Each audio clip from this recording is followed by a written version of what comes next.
Hello, this is Bob Grant. Let's do some questions. So question one's from Lynn. He proposed. I said yes, but not immediately. Now he has pulled away. This is a long distance relationship. He apologized and said he could not explain his actions, still loved me and wanted to marry me, and drove off. He sent me roses and wrote, "My head is not right, but my heart is. Haven't heard from him in over a week. What's going on?" So I don't know all of this. I'm going to make a guess. When a man proposes, that is probably one of the most vulnerable things he can do, because he's putting his heart, his reputation on the line. Everything about that. He's told you he wants to marry you, spend the rest of his life with you. And then if you said, but not immediately, you said yes. So that hesitation, so I've got a picture in my mind that a man is at a restaurant, he's going to propose, and men usually don't propose unless they're sure the answer is yes. It's rare that sometimes men do this and try to force the issue, but sometimes they do. And the answer is, so you wouldn't do that unless you're sure she's going to say yes. So if he proposed and I'm at the restaurant and the man gets down on one knee and everyone's watching and he says, "Will you marry me?" and she says nothing, she pauses. In that moment for him, it's like he's naked and everyone's looking at him without any clothes on, down on one knee. And it is humiliating. It feels out of control. It feels awful. I'm not saying it was your intention. That's how it feels. And the problem with that is, my guess is he felt that. And because it's such an awful feeling, it's like he's recoiled from that. And okay, you said yes. So in my example, the lady pauses 1 second, 2 second, 3 second. And she says, "I'm just kidding. Yes." Okay, she was joking, but the damage has already been done. Maybe he's too sensitive. Maybe he should learn to take a joke. That is not something I would have her joking about. Now, I'm not saying yours was a joke, but that pause, the problem is he felt that fear, and he's afraid he's going to feel that fear again with you. Because, again, I'm guessing, in his mind, this was my most vulnerable moment, and you pause, which makes me wonder, do you really want to marry me? In other words, he doesn't understand the pause. He doesn't understand the but not immediately part. So that's probably something for you guys to talk about. And if you explain yourself as in, I did it because of blah, blah, blah over here, trying to justify it, you may have a very good reason, but I don't think that's going to be helpful. If it's about proving to him why you were justified in doing it, or this is why you did it and he should understand, he's going to stay more guarded. What I think he's after is him feeling like you understand how humiliating that was.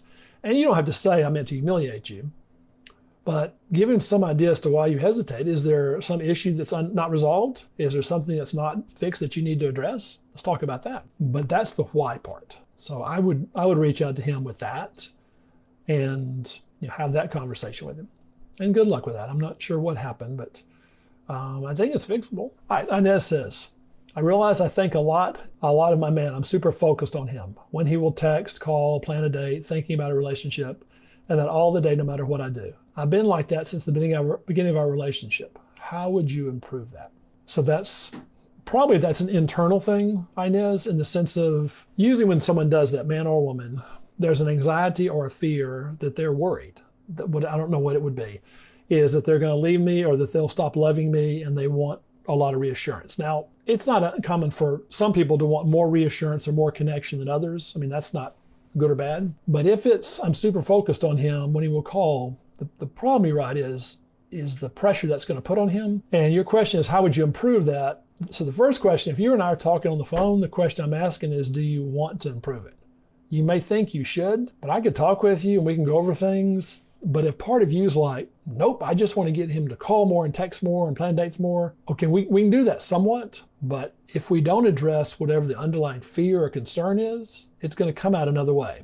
I hope that makes sense. So it's not about someone stopping doing things, at least that can't be the only thing, because if you just stop doing things, whatever's driving it, the fear or the loneliness or whatever is underneath that, is just going to come out in a different way. So we can stop something, but your core thing is my biggest concern. So how do I do it? That may be reading some, that may be talking to me or someone else, but really what we're after is, if there's a question I would start you with, is what feeling or feelings are you trying to avoid? Is it loneliness or scared? In other words, if you for a day said, I'm going to make a conscious effort not to think about when's he going to call or text. I mean, you will some, but if you made a point, you'll start to notice certain feelings come up. Those feelings are what I'm after. Those feelings we're trying to get him to make those feelings go away by having him call or text. So if I feel lonely or if I feel whatever, scared, and he calls and texts, I don't feel lonely or scared anymore. Again, some of that's normal. I'm not saying that's all bad.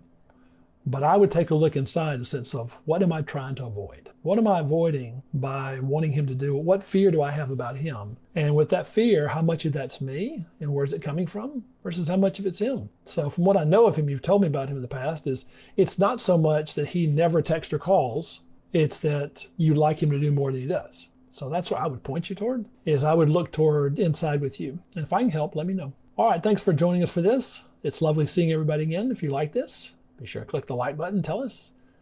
And I'll look forward to seeing you at relationshipheadquarters.com. Hopefully you'll join us for our next emotions class, as well as Tension Drives Him Wild. All right, everybody, have a good time. I'll see you next time.